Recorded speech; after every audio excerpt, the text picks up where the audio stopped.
ಇನ್ನೇನು ಬಜೆಟ್ ಅಧಿವೇಶನ ಆರಂಭ ಆಗಲಿದೆ. ಈ ಬಾರಿಯೂ ಮತ್ತೆ ಜಾತಿಗಣತಿ ವರದಿ ಚರ್ಚೆ ಮುನ್ನೆಲೆಗೆ ಬಂದಿದೆ. ಆದರೆ ಈ ಬಗ್ಗೆ ಎಚ್ಡಿಕೆ ತೀವ್ರವಾಗಿ ಟೀಕಿಸಿದ್ದಾರೆ. ಸುದ್ದಿಯನ್ನು ನೋಡೋಣ ರಾಜಕೀಯ ನ್ಯೂಸ್ ಟಾಪ್ 9 ನಲ್ಲಿ. ಜಾತಿ ಜನಗಣತಿ ವರದಿ ಜಾರಿಗೆ ಪರವಿರೋಧ ವಿಚಾರ ಬಗ್ಗೆ ಸಿಎಂ ಸಿದ್ದರಾಮಯ್ಯ ಪ್ರತಿಕ್ರಿಯೆ ನೀಡಿದ್ದಾರೆ. ವರದಿ ಜಾರಿ ವೇಳೆ ಪರವಿರೋಧ ಚರ್ಚೆ ಇದ್ದೇ ಇರುತ್ತೆ. ಹಣ ಖರ್ಚು ಮಾಡಿ ಜಾತಿ ಗಣತಿ ಮಾಡಿಸಲಾಗಿದೆಯಂತ ಹೇಳಿದ್ರು. ಇನ್ನು ಡಿಸಿಎಂ ಡಿಕೆ ಮಾತನಾಡಿ ಜಾತಿ ಗಣತಿ ಬಗ್ಗೆ ಪ್ರತ್ಯೇಕ ಸಭೆಗೆ ನಿರ್ಧರಿಸಿದ್ದೇವೆ ಅಂತ ಹೇಳಿದ್ದಾರೆ. ಅಲ್ಲದೆ ಯಾರಿಗೂ ಅನ್ಯಾಯವಾಗದಂತೆ ನೋಡಿಕೊಳ್ತೇನೆ ಅಂತ ಹೇಳಿದ್ರು. ಮುಂದಕ್ಕೆ ಹಾಕ್ಬೇಕು ಇವೆಲ್ಲ ಸಭೆ, ಆಮೇಲೆ ನಾನು ಮಾತಾಡ್ತೀನಿ. ಯಾರಿಗೂ ಅನ್ಯಾಯ ಆಗಿಲ್ದಂಗೆ ನಾವೆಲ್ಲ ನೋಡ್ಕೊಳ್ತೀವಿ. ಕಾಂತರಾಜ್ ವರದಿ ರಚಿಸಿ ಎಷ್ಟು ವರ್ಷವಾಯ್ತು? ಹಲವು ಸಮುದಾಯದ ಸಮಸ್ಯೆಗಳಿಗೆ ಏನೋ ಪರಿಹಾರ ಕೊಟ್ರಿ ಅಂತ ಜಾತಿಗಣತಿ ಬಗ್ಗೆ ಕೇಂದ್ರ ಸಚಿವ ಕುಮಾರಸ್ವಾಮಿ ಪ್ರಶ್ನೆ ಮಾಡಿದ್ದಾರೆ. ಜನರ ಸುಲಿಗೆ ಮಾಡಿ ಹಣ ವಸೂಲಿ ಮಾಡ್ತಿದ್ದೀರಾ? ಗಂಜಿ ಕೇಂದ್ರದವರು ಇದ್ದಾರಲ್ಲ, ಇನ್ನೊಂದು ಸಮಿತಿ ಮಾಡಿ ಮತ್ತೊಮ್ಮೆ ಜಾತಿಗಣತಿ ಮಾಡಿ ಅಂತ ಕುಮಾರಸ್ವಾಮಿ ಟಾಂಗ್ ಕೊಟ್ಟಿದ್ದಾರೆ.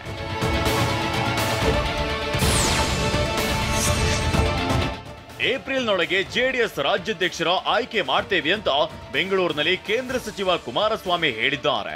ಚುನಾವಣೆ ಮೂಲಕ ಜೆಡಿಎಸ್ ರಾಜ್ಯಾಧ್ಯಕ್ಷರ ಆಯ್ಕೆ ನಡೆಯಲಿದ್ದು ನಮ್ಮ ಪಕ್ಷದ ಎಲ್ಲಾ ಪ್ರಮುಖರಿಗೆ ಕಟ್ಟುನಿಟ್ಟಾಗಿ ಹೇಳಿದ್ದೇನೆ ಅಂತ ಹೇಳಿದ್ರು. ಪಕ್ಷ ಸಂಘಟನೆಗೆ ಮಂಡ್ಯ ಕ್ಷೇತ್ರಕ್ಕೂ ಗಮನ ಕೊಡ್ತೇನೆ. ನನ್ನ ಪಕ್ಷದ ಶಾಸಕರ ಸೆಳೆಯುವ ಕೆಲಸ ಎಲ್ಲೂ ಆಗ್ತಿಲ್ಲ. ಯಾವ ಜೆಡಿಎಸ್ ಶಾಸಕರು ಪಕ್ಷ ಬಿಡೋದಿಲ್ಲ ಅಂತ ಇದೇ ವೇಳೆ ಸ್ಪಷ್ಟಪಡಿಸಿದ್ರು. 13 ಜನ 12 ಜನ ಏನೋ ಆಗೋಗಿದೆ. JDSನಲ್ಲಿ ಗಡಗಡ ನಡಕ ಉಂಟಾಗಿದೆ. ಇದೆಲ್ಲವನ್ನ ದಯವಿಟ್ಟು ಯಾರಾದರೂ ನಿಮ್ಮ ದಾರಿ ತಪ್ಪಿಸ್ತಕ್ಕಂಥ ಕೆಲಸ ಮಾಡಿದ್ರೆ ಅದು ಉಪಯೋಗ ಬರೋದಿಲ್ಲ. ಸಿಎಂ ಬದಲಾವಣೆ ವಿಚಾರ ಮುನ್ನೆಲೆಗೆ ಬಂದಿರುವ ಸಂದರ್ಭದಲ್ಲೇ ಕಾಂಗ್ರೆಸ್ ಶಾಸಕಾಂಗ ಪಕ್ಷದ ಸಭೆ ಕರೆಯಲಾಗಿದೆ. ಈ ಬಗ್ಗೆ ಮಾಹಿತಿ ನೀಡಿರೋ HC ಮಹದೇವಪ್ಪ, ಬೆಳಗಾವಿಯಲ್ಲಿ ಕಾಂಗ್ರೆಸ್ ಕಾರ್ಯಕ್ರಮ ಆಯೋಜನೆ ಮಾಡಲಾಗಿದೆ. ಇದರ ಬಗ್ಗೆ ಚರ್ಚೆ ಮಾಡಲಿಕ್ಕೆ ಸಭೆ ಕರೆಯಲಾಗಿದೆ. ಸುರ್ಜೇವಾಲಾ ಕೂಡ ಸಭೆಗೆ ಬರ್ತಿದ್ದಾರೆ. ಇದು ಯಾವುದೇ ಶಕ್ತಿ ಪ್ರದರ್ಶನ ಅಲ್ಲ ಅಂತ ಹೇಳಿದ್ದಾರೆ. ಕುರ್ಚಿ ವಿಷಯ ಚರ್ಚೆನೇ ಆಗಿಲ್ವಲ್ಲ, ಅನಾವಶ್ಯಕ ಸುದ್ದಿ ಆಗ್ತಿದ್ದೇವೇನ? ಕುರ್ಚಿ ವಿಷಯನೇ ಚರ್ಚೆ ಆಗಿಲ್ವಲ್ಲ. ಸಿಎಲ್ಪಿ ಅಜೆಂಡಾ ಏನು ಅಂತ ಗೊತ್ತಿಲ್ಲ, ಆದ್ರೆ ಕರೆದಿದ್ದಾರೆ ಅಷ್ಟೇ ಅಂತ ಸಿಎಂ ಪುತ್ರ ಯತೀಂದ್ರ ಸಿದ್ದರಾಮಯ್ಯ ಹೇಳಿದ್ದಾರೆ. ಆಂತರಿಕ ಕಲಹ ಹಿನ್ನೆಲೆಯಲ್ಲಿ ಶಾಸಕಾಂಗದ ಸಭೆಯೇನೋ ಕರೆದಿಲ್ಲ. ಅದರಲ್ಲೂ ಹೈಕಮಾಂಡ್ ಸಿಎಲ್ಪಿ ಮೀಟಿಂಗ್ ಕರೀರಿ ಅಂತ ಹೇಳಿಲ್ಲ. ಸಿಎಲ್ಪಿ ನಾಯಕರೇ ಸಿಎಲ್ಪಿ ಮೀಟಿಂಗ್ ಕರೆದಿದ್ದಾರೆ ಅಂತ ಯತೀಂದ್ರ ಸ್ಪಷ್ಟನೆ ನೀಡಿದ್ದಾರೆ. ಆಂತರಿಕ ಕಾರಣದಿಂದಲೂ ಅಥವಾ ಹೈಕಮಾಂಡ್ ಅವರು CLP ಮೀಟಿಂಗ್ ಕರೆದಿರೋ ಸೂಚನೆಯೂ ಕೊಟ್ಟಿಲ್ಲ. ಇದು CLP ನಾಯಕರೇ CLP ಮೀಟಿಂಗ್ ಕರೆದಿರೋದು. ಸೊ ನಾಳೆ ಹೋದಾಗ ಅಜೆಂಡಾ ಗೊತ್ತಾಗುತ್ತೆ. ಜನವರಿ 21ರ ನಂತರ ಸಚಿವ ಸಂಪುಟ ವಿಸ್ತರಣೆ ಮಾಡ್ತೇವೆ ಅಂತ ಗದಗದಲ್ಲಿ ಪ್ರವಾಸೋದ್ಯಮ ಸಚಿವ HK ಪಾಟೀಲ್ ಹೇಳಿದ್ದಾರೆ. ಸಂಪುಟ ವಿಸ್ತರಣೆ ವಿಚಾರ ಸಿಎಂ ಹೈಕಮಾಂಡ್ಗೆ ಬಿಟ್ಟ ವಿಚಾರ. ಸದ್ಯ ಇದೇ 21ರಂದು ಬೆಳಗಾವಿಯಲ್ಲಿ ಗಾಂಧಿ ಭಾರತ ಕಾರ್ಯಕ್ರಮ ಇದೆ. ಹೀಗಾಗಿ 21ರವರೆಗೆ ಸಂಪುಟ ವಿಸ್ತರಣೆ ಆಗಲ್ಲ, ನಂತರ ಮಾಡ್ತೇವೆ ಅಂತ ಹೇಳಿದ್ದಾರೆ.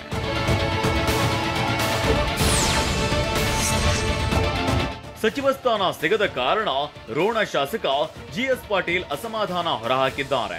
ನಾನು 41 ವರ್ಷಗಳಿಂದ ಪಕ್ಷದ ಶಿಸ್ತಿನ ಸಿಪಾಯಿಯಾಗಿ ಬಂದಿದ್ದೇನೆ. ಹೈಕಮಾಂಡ್ ಯಾವಾಗ ನಿರ್ಧಾರ ಕೈಗೊಳ್ಳುತ್ತೆ ಆಗ ಸಚಿವನಾಗ್ತೇನೆ. ನಾವು ಕಟಾನಕಟಿ 113 114 ಇದ್ರೆ ಮಾತು ಬೇರೆ ಇತ್ತು. ಆದ್ರೆ ಜನ ನಮಗೆ ಒಳ್ಳೆಯ ತೀರ್ಪು ಕೊಟ್ಟಿದ್ದಾರೆ. ಅದನ್ನ ಗೌರವದಿಂದ ಸ್ವೀಕರಿಸಿ ಜನರ ಮೆಚ್ಚುಗೆಗೆ ಪಾತ್ರ ಆಗ್ಬೇಕು ಅಂತ ಹೇಳಿದ್ದಾರೆ. ಜನ ನಮ್ಗೆ ಒಳ್ಳೆ ತೀರ್ಪು ಕೊಟ್ಟಿದ್ದಾರೆ. ಅದನ್ನು ಗೌರವದಿಂದ ನಾವು ಸ್ವೀಕಾರ ಮಾಡಿ ಜನರ ಒಂದು ಮೆಚ್ಚುಗೆ ಪಾತ್ರ ಆಗಬೇಕು. ರಾಮನಗರ ಜಿಲ್ಲೆಗೆ ಬೆಂಗಳೂರು ದಕ್ಷಿಣ ಅಂತ ಮರುನಾಮಕರಣ ಮಾಡಲು ಎಲ್ಲಾ ಪ್ರಕ್ರಿಯೆ ಅಂತಿಮ ಹಂತಕ್ಕೆ ಬಂದಿದೆ ಅಂತ ಡಿಸಿಎಂ ಡಿಕೆ ಹೇಳಿದ್ದಾರೆ. ಇನ್ನೊಂದು NOC ಬರಬೇಕು, ಅದನ್ನ ದೆಹಲಿಯವರು ಮಾಡ್ತಾರೆ. ನಮ್ಮ ಜಿಲ್ಲೆ ಹೆಸರು ಬದಲಿಸಿಕೊಳ್ಳಲು ಯಾವುದೇ ಮಾನದಂಡವಿಲ್ಲ. ಪ್ರಧಾನಿ ಕೇಂದ್ರ ಗೃಹ ಇಲಾಖೆಗೆ ಈ ಬಗ್ಗೆ ಪತ್ರ ಬರೆಯುತ್ತೇನೆ ಅಂತ ಡಿಕೆ ಹೇಳಿದ್ದಾರೆ.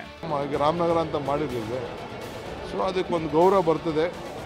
ಹತ್ತಿರದಲ್ಲೇ ಸೆಟ್ಲ್ ಆಗ್ತದೆ. ಎಲ್ಲ ಇಲಾಖೆಯವರು ಅಲ್ಲಿ ಅವರ ಅನುಭವ ಇದನ್ನು ಅಕ್ಸೆಪ್ಟೆನ್ಸ್ ಕೊಟ್ಟಿದ್ದಾರೆ. ಒಂದು ಇಲಾಖೆದು ಮಾತ್ರ ಬರಬೇಕು. ಸಿಎಂ ಆಗಲು ನನಗೆ ಯಾರ ಬೆಂಬಲ ಬೇಡ, ರಾಜಯೋಗ ಇದೆ ಅಂತ ಹೇಳಿದ್ದ ಡಿಕೆ ಬಗ್ಗೆ ಯತ್ನಾಳ್ ವ್ಯಂಗ್ಯವಾಡಿದ್ದಾರೆ. ಡಿಕೆ ಪ್ರತ್ಯಂಗಿರ ಹೋಮ ಮಾಡಿಸಿರೋದೇ ಶತ್ರುಗಳ ನಾಶಕ್ಕಾಗಿ. ಡಿಕೆ ಶತ್ರುಗಳು ಸಿದ್ದರಾಮಯ್ಯ, ಸತೀಶ್ ಜಾರಕಿಹೊಳಿ, ರಾಜಣ್ಣ ಇವರು ನಾಶ ಆಗ್ಬೇಕೆಂದು ಡಿಸಿಎಂ ಡಿಕೆ ಹೋಮ ಮಾಡಿಸಿದ್ದಾರೆ. ಆದ್ರೆ ಅವರ ಕೊಳಕು ಬುದ್ಧಿ ನೋಡಿದ್ರೆ ಡಿಕೆ ಎಂದು ಸಿಎಂ ಆಗಲ್ಲ ಅಂತ ಕಿಡಿಕಾರಿದ್ದಾರೆ. ಯಾರ ಶತ್ರು ನಾಶ ಆಗ್ಬೇಕಂತೇಳಿ ಹೋಮ್ ಮಾಡ್ಯಾರಲ್ಲ, ಅವ್ರೆಲ್ಲರೂ ಕೂಡ ಇವ್ರನ್ನ ಮನೆ ಕಳಿಸ್ತಾರೆ.